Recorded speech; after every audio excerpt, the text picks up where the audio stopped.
This program is presented by the Sarawak Tourism Board. Sarawak, the gateway to Borneo. On this week's Hot List, judging justice. Why are recent sentences in high-profile cases so conflicting? Product piracy, the problem of counterfeit goods, keeps Indonesia on the blacklist. Is it really a bad thing? And Nona Yes, Indonesia's latest pop sensation, is a girl group going global. Will they have lasting power?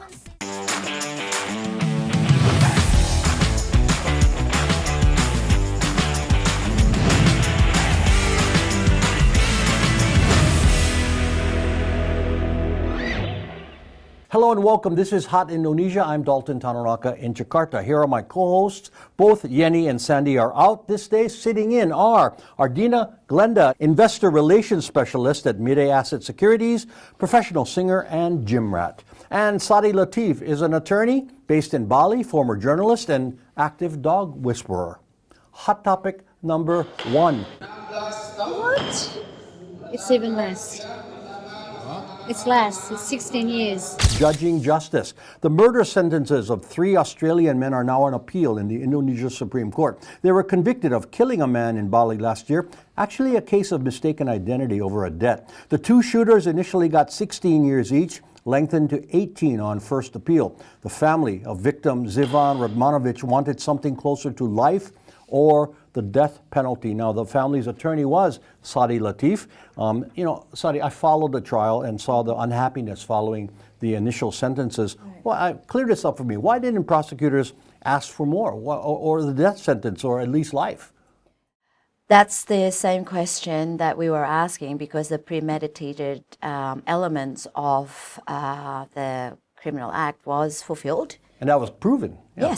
Yes. In the indictment, they were going for the for the death penalty. But as the trial starts and all the discretion of the judge, obviously during the trial, showed otherwise. In the demand, they did ask for 18 and 17. 18 for the 2 shooters and 17 for the guy who actually planned everything. The mastermind, and it got less. That's why there was that outburst of emotion. Right. The sentences were. So in the district court, the judge gave even lesser what the demand from the prosecutor. So the prosecutor ended up appealing, which the High Court did give 17 and 18 years. Why did you think the demand went down or the actual sentences went down? Did the judges hear that maybe this case isn't strong enough for a death penalty or life sentence? One of the consideration was proven during when they called an expert witness in regards to the new law, the penal code law that Indonesia just released. So they were pretty lucky because it came at the right time where the defendants were lucky. Yeah, they're lucky because the death sentence, basically after 10 years, they were considering the new penal code that they're trying to make the death penalty to be the ultimate remedium, like the last resort. The judge's discretion of the decision was based because they were young. They still have time to improve themselves and whatnot. Well, what is worse than premeditated murder? I mean, that's the ultimate. It was brutal, Okay. Dalton. Okay, 18 years though is not short, but in a murder for hire case like this, seems inappropriate, especially when in a case we discussed on this program last week, a former government minister was facing 18 years for corruption. From the public's point of view, Glenda, it doesn't make sense. Well, it is not, because if we talk about these 2 cases, these 2 cases represent Indonesia's deepest judicial paradox. And the inconsistency is not random. It reflects a deeply structural problem. One gets lesser sentence, one gets way more sentence than the public even hoped for. So the question comes back to whether the law is actually being practiced, or is there something else behind these decisions? I mean, if they were following the strict penal code, which is, again, a new one, you would think there'd be uniform guidelines, uniform sentencing guidelines. I'm not sure in this country. Other countries there are. So in this case, Sary, the defendants, back to your case, the defendants felt the upgraded sentences were too harsh and have appealed. And in this country, that means they could get even more if they lose, right? I mean, it could be upgraded. So it could be remedied in that way for the families. What would be satisfactory to you as their attorney and for the family first? And what would be, satisfactory for the legal system itself? Well, if we compare the narcotic sentencings, and to compare to this premeditated case that is the first in Bali, where it's like a brutal shooting in the middle of the night. There's a casualty, someone's dead, and someone's also heavily injured. And their actual target actually was wounded, and he was the one they're after, and he survived. So one of the things that they said, they didn't intend to kill the guy who was dead. They were after. That was their defense. That was their We didn't mean defense. to kill him. We meant no, him. yeah. Yeah, I mean, it's funny, they but were it's they not were funny. they were hired to scare and intimidate them. Oh. And Sanar Ghanim was a former. They didn't mean to kill them? No, They wanted not the Jivan. Well, how did it escalate? Was there violence involved? They said that the thing is that they just came in there, they bombarded, they saw two lights in the two room, they didn't think there was going to be anyone else in the other room, and they just Boom. Boom. There was like 17, 18. Well, to scare them, it doesn't mean shooting. But anyway, Yeah. So what would be fair? What would be fair based on the law? The minimum sentence should be life in prison to have a deterrent effect. And the family would be happy, of course, with that. Well, yeah, I mean, can you do really life for life? But I think the bigger picture is this, Dalton, is that this shows the weakness in the judicial system in Indonesia, specifically for Bali, because it's so unsafe right now. That Bali 3 was one of many after that. You've heard about the mutilation of another foreigner who is also in the underbelly world. Yeah. They're all running to Bali now. It seems like the Wild West in Bali. But these are few and far between. We don't want to give international audiences the idea that it's lawless. No, Yeah. there is a law in place, and you're right in terms of they did get 1870s. The prosecutor did appeal on the district court And they won. decision, and they won. Yeah. And now they're on cassation. But the Supreme Court, so we're hoping the Supreme Court would even put a heftier sentence, because 17, 18 years, they still, when they come out, they're still in a productive age anyway. Yeah, they're young. They'll be 30-something. Now, Glenda, to wrap this up from a younger person's point of view, I know you've been wanting to jump in on this. Is the death penalty and life sentence, are those sentences okay to you for serious crimes? Where do you stand on this? It's not an eye for an eye, as Ms. Sary said. Life cannot be exchanged. But Ms. Sary said that their initial intention was not even to murder. But then they happened to murder them. So actually, isn't it kind of like a juxtaposition that the sentence should be heavier if it's not like what they were intended to do in the first place? So you're okay with death penalty? Because that's always a debate too. When we debate the issue of death penalty, you can't bring somebody back. Do you take someone else's life? It's sanctioned murder. It's the least they could do. From a millennial's point of view, you're a millennial, right? Mm-hmm. Okay. Do you see as those kind of serious penalties for capital crimes? Of course, you're taking a life. What less can you get? Okay. So yes, across the. I think if you want to change, there is no capital punishment, then change the law. As long as there is still a capital punishment, it should be weighed upon. Like narcotics, suffers very serious higher, penalties. right? Just- And these guys are they came in here, they planned everything, they got the vehicles, they knew how to get They were the illegal intention. the illegal weapons. And When is the hearing or the ruling expected? they say it's a month. It's been about over a month. Okay, so we'll keep up with that and see what the final appeal results in. Hot Indo will continue shortly with product piracy. Are there any upsides to fake luxury bags?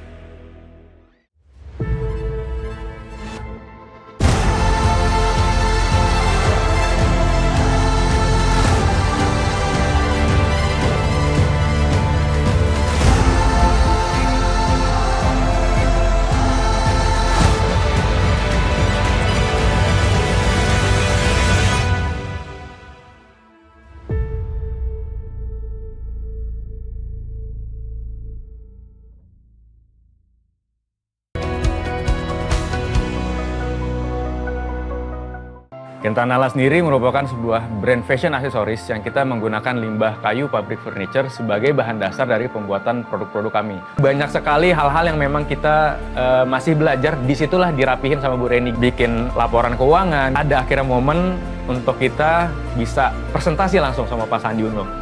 Secara omset kita bisa naik lebih dari 80%.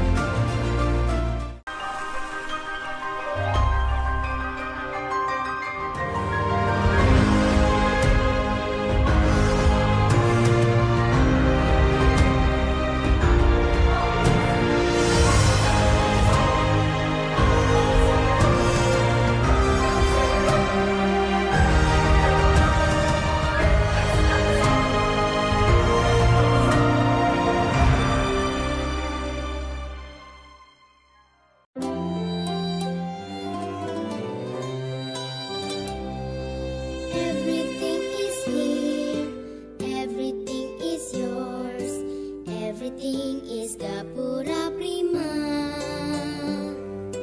Everything is here, everything is yours, everything is Gapura Prima. Everything is here, everything is yours.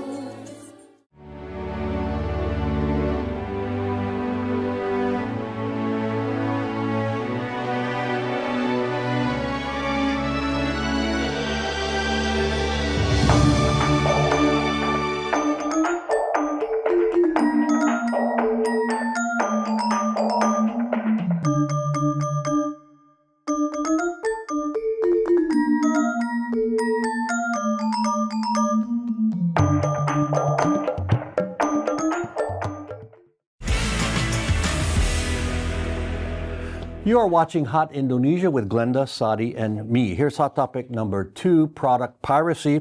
It's a list no one wants to be on. The United States is keeping Indonesia on IP priority watch for widespread music piracy and fake goods. A report from the U.S. Trade Representative Office says there is a lack of effective enforcement against rampant IP theft, citing factory relocations from China that are adding to the counterfeiting. The blacklist also includes Chile, India, Russia, and China. Not small countries, just the biggest in the world. Now, Sally, let me start again with you from, I guess, I hate to keep asking you legal questions. You're not working, but from a legal standpoint, how tough is it these days to crack down on fake LV bags and pirated Blackpink downloads? Look, I don't think it's ever stopped. I mean, you look at our, can I mention Mangga Dua or our Ambassador Mall and many all those. malls in Jakarta that feature pirated goods. goods. Pirated goods, and I was thinking about this. Sometimes I think they let it be to actually boost the brand itself. I mean, how much? Would it ever get? I don't really. You mean see the companies themselves? The company themselves, I think. There have been crackdowns in the past where they've filed Right. suit, but it didn't get them far, and then the money spent is not It's worth not it. worth it. I mean, Exactly. so exactly. You're so. saying it's promotional. No, I'm just thinking because it's not new. I mean, I lived in Australia. When we come to Indonesia to go shopping, those You are the look for that. places. Okay. Like it's the same. Like say my siblings now, they would. I'd rather have a bag without the LV label on it, but equally good quality. But people, it's the brand thing. And, I don't want to get too far there, but Glenda, in the tariffs deal that U.S. is doing with various countries, this was part of that deal. Indonesia promised to step up IP enforcement in that deal. But one issue mentioned was that there remains Indonesian government use of pirated software in their system. So, Glenda, we got to clean up from the inside first, if the government is doing it. Yeah, but then if we go back to the first topic that we mentioned, the minister was convicted for doing it legally. So what's the point of doing it legally if you're going to be convicted anyways? The minister was, you mean he hasn't been convicted yet. You're talking about the education Yeah, but he minister. was charged for something. He was indicted for what?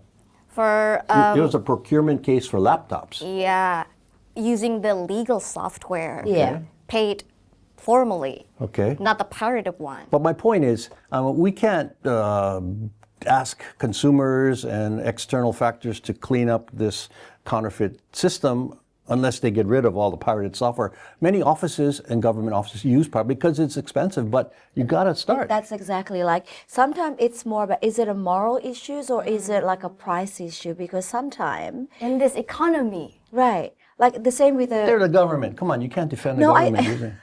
But I think that there are many softwares that can detect when they are using their software, whether it's been used illegally or not. We've handled those cases as well, But if we're talking about more of the, like you said, the fashion or the bags and those kind of things, it's really hard to stop the shop to really shut it all down. Okay, now, the cost of actually making these luxury goods, and there are many instances or posts on social media, is shockingly low in comparison to the retail sale price. For example, a Louis Vuitton bag that sells for $4,000 costs $200 to make at most. A Nike shoe that costs $30 to make sells for $150. So, Glenda, consumers say, and shoppers, that the markup is too high, and that justifies buying knockoffs. Right, so as a consumer, you see the point, as you're mentioning. Let's twist that angle a bit. It's not about whether we're buying brands or not. We're buying the quality. What we want is the quality that aligns with the pricing. But when the brand marks up the price way too high, and then we find out the truth that, hey, it only costs like $200 to make a Louis Vuitton bag, then what justifies us to go to Mangga Dua? Well, and they got to buy the make money. knockoff? The company has to make profits. The company, but what about the other ones? The other industries? It's a whole industry, the counterfeit luxuries. Nobody's in the business for free. I'm not defending the companies, but what I'm saying is the markup is too high. Yeah, in this economy, we just prefer to buy something that the quality provides within the price range. I mean, there's been this talk about how the local industries has been doing really good, but then But the pricing is so competitive too. Yeah, with the that's local what we are product saying. and the let's say like Nike. I mean, there is a lot of local brand right now. But I think what a lot of people are paying is not the goods. It's actually the name. The brand, it's the marketing. the brand. Yeah, it's yeah. the image. It's those that has been Status, like they're cool. hold like it's been like bombarded in our eyes in our system. I mean, look, if you have the money for it, why not? We can't really tell people or judge people if they didn't have the money. I can't justify buying 250 juta handbag, let's say. But if it was gifted, I'll take it. Okay, but what about knockoffs? Would you accept a knockoff Louis Vuitton bag or Gucci or Prada? Do you have morals on there, or Yes. would you go buy one? Do you guys own any knockoffs? I mean, you can be honest. It's no judgment. Oh, I have one. Okay. One or two. And why? If it was gifted. Oh, gifted. Yeah, I can't really see whether they did buy it real or not. What do you do? And how do you know it was not real? Because you usually have the certification. You can tell. Did they say it was real when they gave it to you? I'm not judging your No, friends. they didn't. Yeah, of course not. Of course not. Okay, another upside, let's get a little more business-like. Another upside, see, and I'm saying, are there upsides to this? And one is consumers benefit because they can buy a quality leather bag, even though it's a knockoff. Yeah, because a lot of them are the same quality. One just has a real Louis Vuitton logo. I keep saying Louis, but and whatever luxury brand, and the other one has a fake origin. Another upside to piracy are jobs. These Chinese factories located throughout Southeast Asia employ thousands and thousands of people. You shut them down and economy suffers. So is there a happy medium? I say bring prices down and you reduce people buying knockoffs. You bring prices down. True. But will they ever do that? Have you ever seen anybody ever bring? It's an imagery thing, I think, too. They're going to have to stay to that level. Imagine bringing it down. Look, we're human. There is a part of us, like it or not, every one of us has a tiny bit of narcissism, where it is like when you wear something, that is an LV wear, the whole world wants that, or women, fight.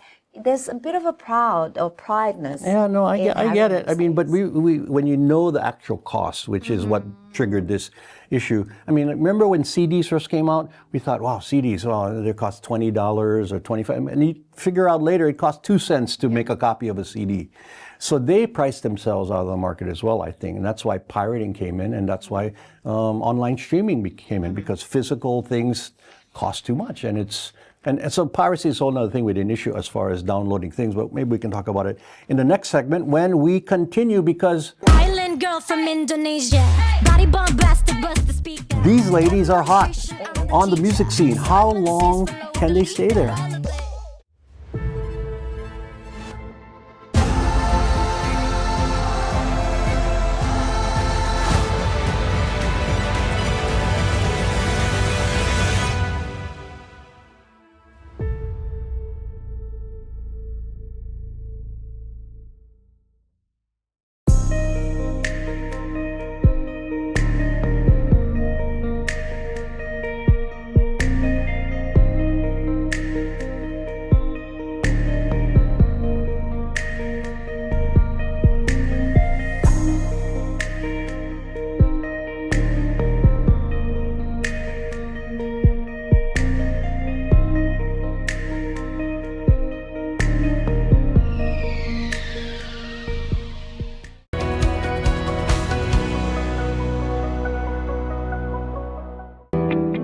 aku ngelihat bahwa masih banyak hewan peliharaan yang itu tuh masih menggunakan produk-produk manusia, dan aku menginisiasi Anima supaya bisa menghasilkan obat-obatan untuk hewan. Ikut program Indonesian itu di pertengahan tahun gitu. Waktu aku konsultasikan, mereka sangat mendukung gitu kan untuk bisa mengekspansi pasar ini keluar Jabodetabek atau luar Jawa lah gitu kan. Setiap organisasi memiliki potensi yang besar yang menunggu untuk dibangkitkan. Pradaim didirikan oleh para ahli bersertifikasi. Kami hadir untuk mengembangkan mindset dan keterampilan manusia dengan kurikulum custom, interactive learning, dan metode coaching yang relevan dengan kebutuhan perusahaan. Hasilnya adalah perubahan nyata dalam performa, komunikasi, dan budaya kerja. Paradigm. We don't teach, we educate. You are watching Hot Indonesia from Jakarta. Hot topic number 3, Nona Yes. Hey, mari bergoyang. Island girl from Indonesia. Body bump. Nona means young lady, and these artists are making musical waves with their hot voices and moves. Together for a year now, they debuted on the 88 Rising label, which supports Asian talent. Esther Geraldine, Baila Faudi, Christy Gardina, and Shazfa Adesia are part of the Southeast Asian surge of pop talent. Also popular from this region are the Philippines' Beanie and Malaysia's Dola and others. Glenda, you know, you're a pop singer and you've actually performed in Korea. How special is Nona? I think they're very talented girls. Fairly or very, you said? Fairly and very Okay. talented girls representing Southeast Asian culture in the global stage, and they're really good. I mean, you've seen them, right? Yeah, they're on like video, dancing and they're like actually singing. And have you seen their outfits? They're so like into the trend, which I'm really digging. Yeah, I mean, did they mix cultural? Yep. Yeah, okay. So when you heard, I think the viral song is called Work, where she did this with there's this called Balinese gamelan called Cheng Cheng. And then she goes like bending backwards, which went viral and everybody like trying to do the challenge. So I think it's a really good thing, because you know the global girl or boy group wave has been mainly from South Korea, Of course. and East Asia. So I think it's time for people to actually see that, oh, we Southeast Asians, we can also do that as well with they're not our the- flavor. They're not the first. And anything special about Nona than previous girl groups have come out of Indonesia?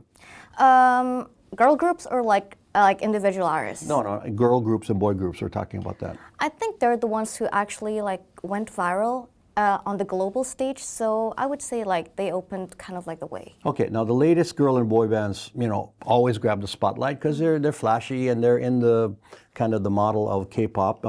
For a time, Sady, who were your favorites? You know, I'm not saying growing up like we're old or anything, but and who would you go to see, like say, in a reunion concert? What boy band or girl band did you like? In Indonesia? No, anyone. Global. Oh, anyone global. I'll go Indonesia first. Okay, please. I would go for AB3 or B3. And that was during the 90s? The or- 90s. Okay. If it's a reunion. That of the was a girl Indonesian- group? That was a girl group. Okay. Three. They're hot? They're great. They're vocalists. Similar to and Nona now, good right? At looking, the time. yeah. Okay. Yeah. Obviously, for their era, they could be a bit controversial because they were also they're not like Nona, but they were not your Conservative, Indonesian. So they were and they're sexy and- dancers, and- they're At beautiful. the time, they were considered sexy? Yeah. For that era, Yeah. that would be maybe sexy, even though it's very Actually, back then compared they were to- sexier than now. I contend. Look at the movies and just dramas today. No, No, no. believe- I know what is sexy. No, the music. I think Nona, yes, really, like you said, it's on the K-pop, and I love them. You know, I think they're great. Because they are combining cultural things, that's why everybody's raving about them, or And they're just good vocally, performers. Yeah, and vocally they can as well, and they can compete in the global. Yeah. You know, they're bringing their music, their talent into the global. Okay, so my stage, question, how long can they last? I mean, everybody has a shelf life. Yeah, that's another thing. But if you see the label 88 Rising, they have been constantly feeding the world Of course, with yeah. Asian talents. But now they're providing the world with, we have a girl group. We're bringing to you from Indonesia, which of course the Nona itself means Miss or young lady. Is this the first girl group 88 Rising has done? I or think group? so, Because they've because- done individuals like Rich Yep. Brian Yep. and Yeah. So I think this it's a is good like a fresh take, but because they're so used to bringing these talents into the global, stage, they know how to mix in the elements properly and optimally. They mix in some Indonesian elements, they mix in some, the hot, trendy thing with the outfits, with the They can dance as well, and properly. also the R&B. They can also sing. Vocally, so you give them a thumbs up on the vote, because I know you're a So stickler for that. I think they've been thinking this through properly, and I'm sure that they already have plans of what they're going to do with Nona. And I think they also have some, creative corporation into their career as well. So it's a really good blend. Well, they haven't performed here in Indonesia yet, right? Or have they? I haven't seen any big concert, maybe small things. On some TV channels I've seen, but they haven't have a big showcase. The homecoming concert, man, that'd be cool. Because they're based in the U.S., right? I think, Half the time, 88 Rising is currently based in LA.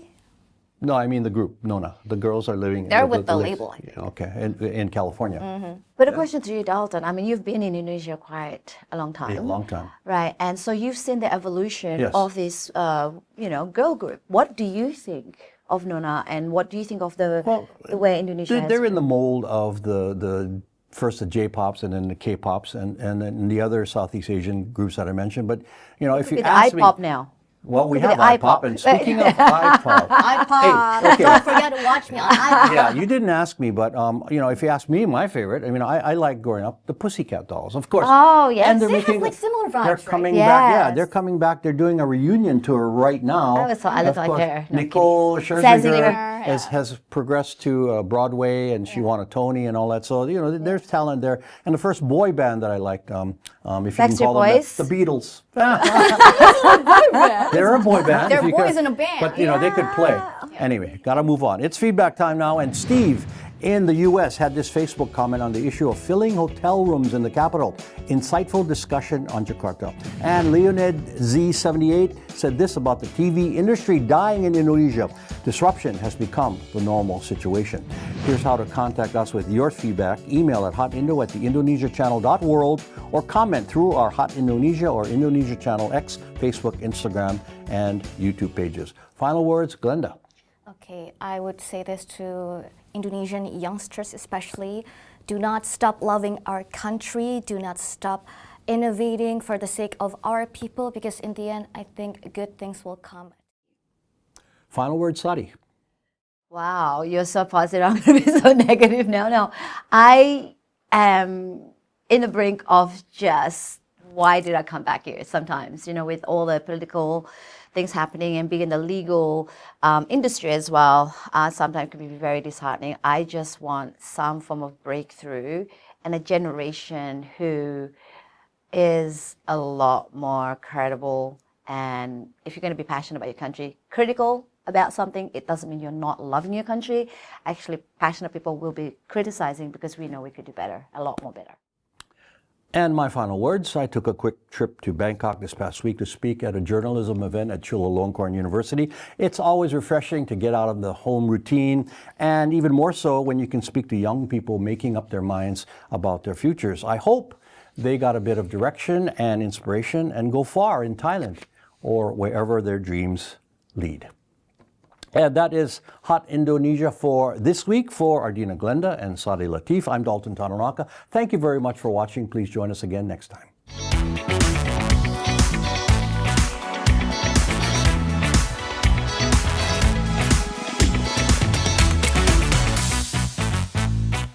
This program is presented by the Sarawak Tourism Board. Sarawak, the gateway to Borneo.